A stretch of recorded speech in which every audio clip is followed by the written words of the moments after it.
ಇನ್ನು ನೆಲಮಂಗಲದ ಬಳಿ ಹೊತ್ತಿ ಉರಿತು ಖಾಸಗಿ ಟ್ರಾವೆಲ್ನ ಬಸ್. ರಾಷ್ಟ್ರೀಯ ಹೆದ್ದಾರಿ 48ರ ಹನುಮಂತಪುರ ಗೇಟ್ ಬಳಿ ನಡೆದಂತಹ ಘಟನೆಯದು. ತುಮಕೂರು ಬೆಂಗಳೂರು ಹೆದ್ದಾರಿಯ ಹನುಮಂತಪುರ ಗೇಟ್ ಸಂಜನಾ ಟ್ರಾವೆಲ್ಸ್ಗೆ ಸೇರಿದಂತಹ ಖಾಸಗಿ ಬಸ್ ಅದು. ಬಸ್ ಸಿಡಿ ಸುಟ್ಟು ಭಸ್ಮ ಆಗಿದೆ. ಆದರೆ ಅದೃಷ್ಟವಶಾತ್ ಯಾವುದೇ ಸಾವು ನೋವು ಸಂಭವಿಸಿಲ್ಲ. ಮುಂಜಾನೆ ಸಂಭವಿಸಿದಂತಹ ದುರ್ಘಟನೆ.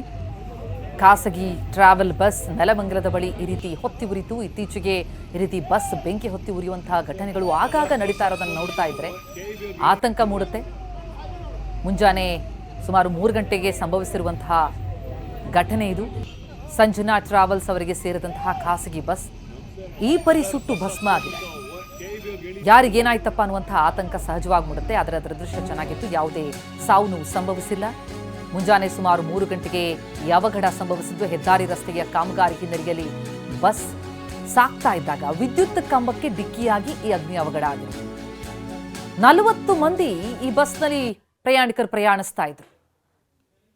ಆದರೆ ಬಸ್ ಚಾಲಕ ಸೇರಿದಂತೆ ಪ್ರಯಾಣಿಕರೆಲ್ಲರೂ ಕೂಡ ಅಪಾಯದಿಂದ ಪಾರಾಗಿದ್ದಾರೆ. ರಾಷ್ಟ್ರೀಯ ಹೆದ್ದಾರಿ 48ರ ಹನುಮಂತಪುರ ಗೇಟ್ ಬಳಿ ಈ ದುರ್ಘಟನೆ ನಡೆದಿರೋದು. 40 ಮಂದಿ ಪ್ರಯಾಣಿಸ್ತಾ ಇದ್ದಂತಹ ಬಸ್ ಇದು. ಸಂಜನಾ ಟ್ರಾವೆಲ್ಸ್ಗೆ ಸೇರಿದಂತಹ ಖಾಸಗಿ ಬಸ್ ವಿದ್ಯುತ್ ಕಂಬಕ್ಕೆ ಡಿಕ್ಕಿಯಾಗಿ ಈ ಅಗ್ನಿ ಅವಘಡ ಸಂಭವಿಸಿದೆ.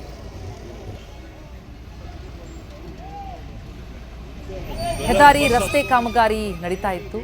ಆ ಸಂದರ್ಭದಲ್ಲಿ ಸಾಗ್ತಾ ಇದ್ದಂತಹ ಬಸ್ ನಿಯಂತ್ರಣ ತಪ್ಪಿ ವಿದ್ಯುತ್ ಕಂಬಕ್ಕೆ ಡಿಕ್ಕಿ ಹೊಡೆದಿದೆ.